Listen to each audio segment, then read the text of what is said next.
بسم اللہ الرحمن الرحیم بسم اللہ الرحمن الرحیم۔ السلام علیکم ورحمۃ اللہ وبرکاتہ۔ امید ہے آپ تمام احباب خیر و عافیت سے ہوں گے۔ آج جلالین ثانی کا سبق نمبر 238 ہے، اور اس سبق کے اندر ہم سورہ مدثر کی آیت نمبر 32 سے لے کر 38 تک کا ترجمہ اور تفسیر پڑھیں گے۔ پہلے آیات کا ترجمہ دیکھ لیں۔ کلا والقمر، خبردار قسم ہے چاند کی، واللیل اذ ادبر، اور رات کی جب وہ منہ پھیر کر جانے لگے، والصبح اذا اسفر، اور صبح کی جب اس کا اجالا پھیل جائے، انہا لإحدی الکبر، کہ یہ بڑی بڑی باتوں میں سے ایک ہے، نذیرا للبشر، جو تمام انسانوں کو خبردار کر رہی ہے، لمن شاء منکم ان یتقدم او یتأخر، تم میں سے ہر اس شخص کو جو آگے بڑھنا یا پیچھے ہٹنا چاہے، کل نفس بما کسبت رہینہ، ہر شخص اپنے کرتوت کی وجہ سے گروی رکھا ہوا ہے۔ عزیز طلبہ، ان آیات کے اندر اللہ تبارک و تعالیٰ نے چاند کی، رات کے جانے کی اور صبح کے روشن ہونے کی قسمیں کھا کر جو ہے وہ یہ فرمایا ہے کہ بے شک جو جہنم ہے، جس پر 19 فرشتے پہرا دے رہے ہیں، جس کا ذکر پچھلی آیات کے اندر گزرا ہے، وہ زبردست اور بڑی بلاؤں میں سے ایک ہے۔ انہا لإحدی الکبر، بڑی بلاؤں میں سے ایک بلا ہے جو بنی آدم کو ڈرانے اور خبردار کرنے والی ہے۔ سو تم میں سے جو آگے بڑھ کر سعادت اور فلاح پرہیزگاری کا راستہ اختیار کرے گا تو اسے جنت ملے گی اور اس کی نعمتیں اسے حاصل ہوں گی، اور جو چاہے شقاوت کا راستہ اختیار کر کے جہنم حاصل کر لے، جو جیسا کرے گا وہ ویسا ہی پائے گا۔ اللہ تعالیٰ کی طرف سے کوئی جبر نہیں ہے، کوئی اکراہ نہیں ہے، بلکہ ہر شخص کو پورا پورا اختیار ہے، وہ چاہے تو بھلائی کا راستہ اختیار کر لے، چاہے تو برائی کا راستہ اختیار کر لے۔ اس کے جو نتائج ہیں، ایمان اور کفر، نیکی اور بدی کے نتائج قیامت کے روز ہی سامنے آئیں گے۔ ہر شخص اپنے اعمال میں بندھا ہوا ہے، لہذا قیامت کے دن کوئی بھی شخص اپنے کفر و شرک، اپنی بدعمالیوں، اپنے گناہوں کی سزا سے نہیں بچ سکے گا۔ نذیرا للبشر، جو تمام انسانوں کو خبردار کر رہی ہے۔ دوزخ بڑی مصیبت ہے، اس کا تذکرہ اللہ تعالیٰ نے فرمایا انہا لإحدی الکبر، کہ یہ بڑی مصیبتوں میں سے، بڑی بڑی باتوں میں سے ایک ہے۔ تو بڑی مصیبت کا یہ تذکرہ ان مضامین میں سے ہے جو لوگوں کو غفلت سے ہوش میں آنے کی دعوت دیتے ہیں۔ نذیرا للبشر، یہ بات کہنے کے لیے اللہ تبارک و تعالیٰ نے پہلے چاند کی قسم کھائی کہ جس طرح چاند پہلے روز بڑھتا ہے، پھر روز بروز کم ہوتا جاتا ہے، یہاں تک کہ مہینے کے آخر میں بالکل ہی غائب ہو جاتا ہے۔ اسی طرح انسان کی طاقت پہلے بڑھتی ہے، پھر بڑھاپے میں گھٹنا شروع ہو جاتی ہے، یہاں تک کہ ایک دن انسان اس دنیا سے چلا جاتا ہے، مر جاتا ہے، اور دنیا کی ہر چیز کا یہی حال ہے۔ پھر اللہ تعالیٰ نے اس وقت کی قسم کھائی جب رات ڈلنے لگتی ہے، واللیل اذ ادبر، جب رات ڈلنے لگتی ہے اور صبح کا اجالا نمودار ہو کر پورے ماحول کو روشن کر دیتا ہے، والصبح اذا اسفر، یہ اس طرف اشارہ ہے کہ ابھی تو کافروں کے سامنے غفلت کا اندھیرا پھیلا ہوا ہے، پھر ایک ایسا وقت آئے گا جب یہ اندھیرا ختم ہو جائے گا، دور ہو جائے گا، اور حق اپنی پوری جو ہے وہ قوت کے ساتھ ظاہر ہو کر ماحول کو روشن کر دے گا۔ یا اس طرف اشارہ ہے کہ دنیا میں رہتے ہوئے بہت سے حقائق انسان کی نظروں سے اوجھل رہتے ہیں، پوشیدہ رہتے ہیں، جو قیامت میں پوری طرح روشن ہو کر سامنے آ جائیں گے۔ تو لہٰذا اس کے دو مطلب ہوئے۔ ایک مطلب تو یہ ہے کہ ابھی تو کافروں کے سامنے غفلت کا اندھیرا چھایا ہوا ہے، اور حق جو ہے وہ اپنی پوری قوت کے ساتھ ظاہر ہوگا تو روشن ماحول کو روشن کر دے گا۔ یا پھر اس طرف اشارہ ہے کہ دنیا میں رہتے ہوئے انسان جو ہے وہ بہت سارے حقائق سے ناآشنا رہتا ہے، اس کی آنکھوں سے بہت سارے حقائق جو ہے وہ پوشیدہ رہتے ہیں، قیامت میں پوری طرح روشن ہو کر اس کے سامنے وہ حقائق آ جائیں گے۔ لمن شاء منکم ان یتقدم او یتأخر، تم میں سے ہر اس شخص کو جو آگے بڑھنا یا پیچھے ہٹنا چاہے۔ اس کے بعد فرمایا کل نفس بما کسبت رہینہ، ہر شخص اپنے عمل کی وجہ سے مرہون ہے، اپنے کرتوت کی وجہ سے گروی ہے۔ جب کوئی شخص کسی کے پاس اپنی کوئی چیز رہن رکھتا ہے پھر اسے وہ چھوڑا نہیں سکتا جب تک وہ مال پورا ادا نہ کر دے جس کے عوض میں وہ چیز اس نے رہن رکھوائی ہوئی ہے۔ اسی طرح قیامت کے دن بھی ہر شخص کا عمل جو ہے وہ روک کے رکھے گا، یعنی حساب کتاب ہوگا۔ اہل کفر اور اہل شرک کا جو جرم ہے چونکہ سب سے بڑا ہے، اس لیے اہل کفر اور اہل شرک جو ہیں اپنے اس جرم کی وجہ سے ہمیشہ ہی محبوس رہیں گے، اور انہیں کوئی عمل، کوئی فدیہ، کوئی سفارش دوزخ سے، جہنم سے نہیں چھڑا سکے گی۔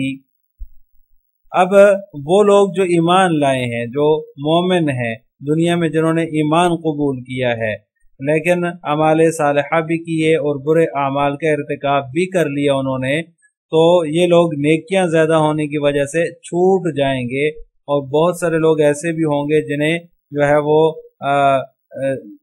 ہے وہ سفارشوں سے، اور بہت سے لوگ حقوق العباد ادا کر کے، اور اس طرح بہت سے لوگ معاذ اللہ تعالیٰ کے فضل اور مغفرت کی وجہ سے بھی چھوٹ جائیں گے۔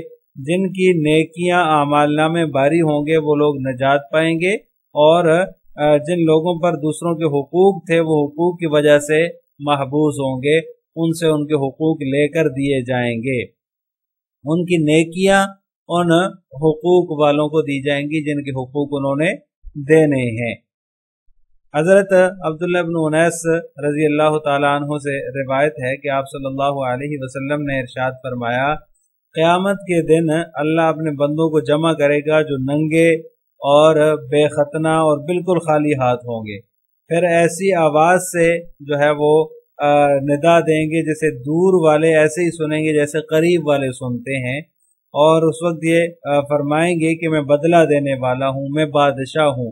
آج کسی جہنمی کے حق میں یہ نہیں ہوگا کہ وہ جہنم میں چلا جائے اور کسی جنتی پر اس کا ذرا بھی کوئی حق ہو، اور یہ بھی نہیں ہوگا کہ کوئی جنتی جنت میں چلا جائے اور کسی دوزخی کا اس پر کوئی حق ہو، جب تک میں صاحب حق کو بدلہ نہ دلا دوں، حتیٰ کہ ایک جو ہے وہ تھپڑ بھی ظلمن اگر کسی کو مار دیا تھا تو اس کا بدلہ بھی دلا دوں گا۔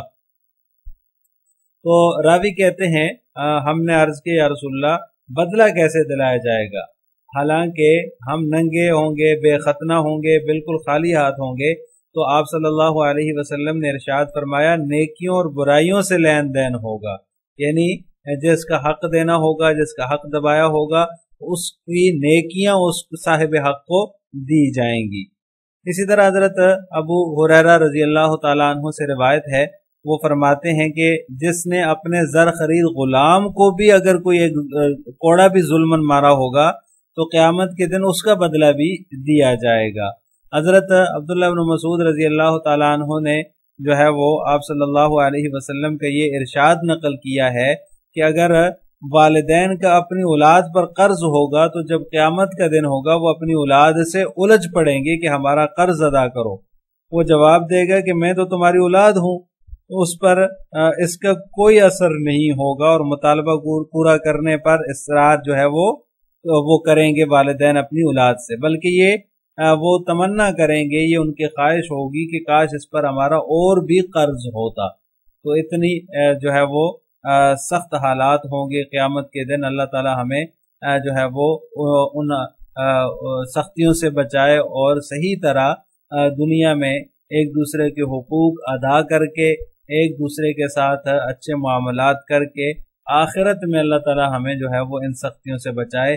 ہم دنیا میں ہی جو ہے وہ نیکی کریں، نیکی کے کام کریں، دوسروں کے حقوق ادا کریں، اللہ تعالی ہمیں اس کی توفیق عطا فرمائے۔ تو ان احادیث سے جو میں نے ابھی آپ کے سامنے ذکر کی ہیں، کتنا جو ہے وہ پتہ چلتا ہے کہ سگے والدین جو ہیں وہ بھی اپنی اولاد سے لڑ پڑیں گے قرض کی ادائیگی کے لیے. وہ کہے گا میں تو آپ کی اولاد ہوں، تو والدین کہیں گے، یہ خواہش کریں گے کہ اور قرض بھی ہوتا ہے اس پر تو وہ بھی ہم اس سے لیتے، کیونکہ اس وقت نیکیوں کی ضرورت ہوگی، اور جس کا کوئی حق دینا ہوگا تو اس کی نیکیاں اس کو اٹھا کر دی جائیں گی. اور جب نیکیاں ختم ہو جائیں گی، یہ بھی روایات میں آتا ہے کہ جب نیکیاں ختم ہو جائیں گی تو پھر اس کے جو گناہ ہوں گے، جس کا حق دبایا ہوگا، جس کا حق دینا ہوگا، اس کے گناہ جو ہے وہ اس کے کھاتے میں ڈال دیے جائیں گے، اور جو ہے وہ نیکیاں تو چونکہ اس کی ختم ہو چکی تو لہٰذا اس کے گناہ جو برائیاں ہیں وہ اس کے کھاتے میں ڈالی جائیں گی، وہ اس کو دی جائیں گی. تو اس طرح سے اللہ تعالیٰ ہر ایک کا بدلہ قیامت کے دن دے گا. کل نفس بما کسبت رہینا، ہر شخص اپنے کرتوت کی وجہ سے گروی رکھا ہوا ہے. تو لہٰذا جس طرح جو ہے وہ اگر رہن رکھی جاتی ہے، کوئی چیز رکھی جاتی ہے، جیسے قرض اگر کسی سے لیا ہے تو اس کی توثیق کے لیے کوئی چیز گروی رکھ دی یا رہن رکھ دی، تو اگر قرض ادا نہ ہوا تو قرض خواہ جو ہے وہ اسے بیچ کر اپنا حق حاصل کر سکتا ہے. اسی طرح کافر جو ہے وہ رہن رکھا ہوا ہے کہ یا تو ہدایت کا راستہ اختیار کر لے، یا اس کا پورا وجود جو ہے وہ دوزخ کا، جہنم کا ایندھن بن جائے گا. اسی طرح مسلمانوں کا بھی حال ہوگا، اگر انہوں نے کوئی جو ہے وہ کسی کا حق رکھا ہوا ہے تو وہ اس کا حق اس کو دلوایا جائے گا، اس کی نیکیوں کی صورت میں نیکیاں اس کی اٹھا کر صاحب حق کو دی جائیں گی. اگر پھر بھی جو ہے وہ اس کا حق پورا نہ ہوا تو اس جو صاحب حق ہے اس کے گناہ اس کے ذمے لگا دیے جائیں گے. تو ایسی صورتحال ہوگی قیامت کے دن. اس لیے اللہ تعالی ہمیں دنیا میں ہی اچھے اعمال کرنے کی اور ایک دوسرے کے ساتھ معاملات صاف رکھنے کی ہمیں توفیق عطا فرمائے. اب ان آیات کی تفسیر جلالین ملاحظہ ہو. کلا استفتاح بمعنی الا، مصنف رحمہ اللہ تعالی فرماتے ہیں کلا اس کا معنی ہے ہرگز نہیں، استفتاح بمعنی الا، یہ کلا جو ہے یہ استفتاح کے لیے ہے جو کہ الا کے معنی میں ہے، یعنی کہ یہ حروف ردہ میں سے ہے، اور یہ اس شخص کے لیے زجر اور توبیخ ہے جو دوزخ کو بڑی مصیبتوں میں سے تسلیم نہ کرے. والقمر کے اندر واو قسمیہ ہے، اور القمر جو ہے یہ مجرور ہے. یہ دونوں اقسم محذوف کے متعلق ہو جائیں گے.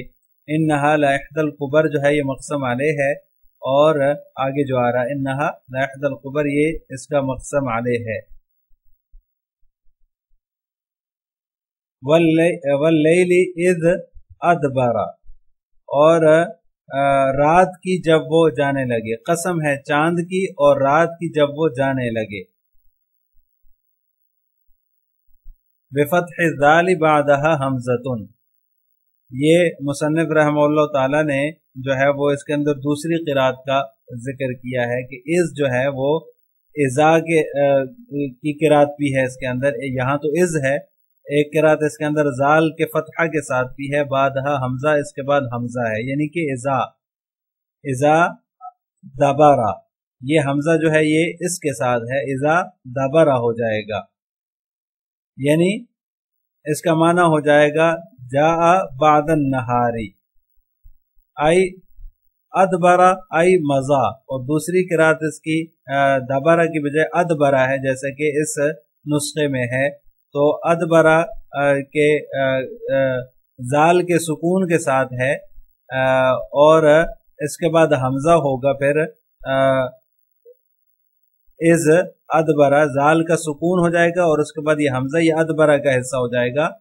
حمزہ جو ہے یہ ادبرا کے ساتھ ہے، تو صورت میں یہ مزا کے معنی میں ہوگا، یعنی کہ گیا. وفی قراءۃ اذا دبر بفتح الذال جاء بعد النہار، وفی قراءۃ اذ ادبر بسکون الذال بعدها حمزۃ ای مزا. یہ اس کی پوری تفسیر ذکر کر دی کہ اذا دبر دال کے فتحہ کے ساتھ ہے، جاء بعد النہار اس کا معنی ہو جائے گا، اور ایک قراءت میں اذ ادبر ہے بسکون الذال بعدها حمزۃ ای مزا، اس صورت میں یہ مزا کے معنی میں ہوگا. والصبح اذا اسفر، اور صبح کی جب کہ وہ روشن ہو جائے. ظہارا اسفرا کا معنی بیان کر دیا کہ وہ روشن ہو جائے، پھیل جائے.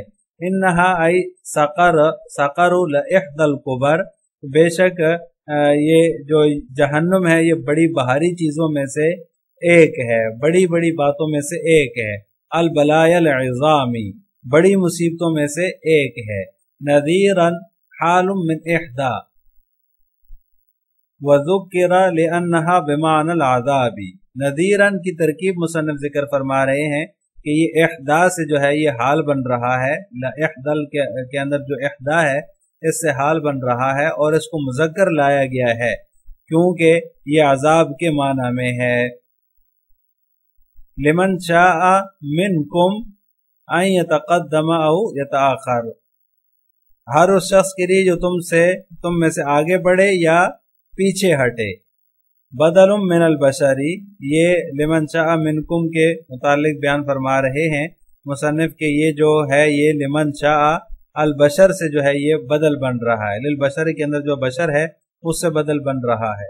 ان یتقدم الی الخیر او الجنتی وہ جو ہے آگے بڑھے یعنی کہ وہ ایمان کے ذریعے خیر یا جنت کی طرف آگے بڑھے بالایمان ایمان کے ذریعے. او یتاخر یا جو ہے وہ پیچھے ہٹے الی الشر او النار بالکفر کفر کے ذریعے سے نار کی طرف جو ہے وہ پیچھے ہٹے شر کی طرف یا نار کی طرف یعنی کہ آگ کی طرف وہ کفر کے ذریعے سے پیچھے ہٹے. کل نفس بما کسبت رہینا ہر شخص جو ہے وہ اپنے اعمال کی وجہ سے مرہون ہے.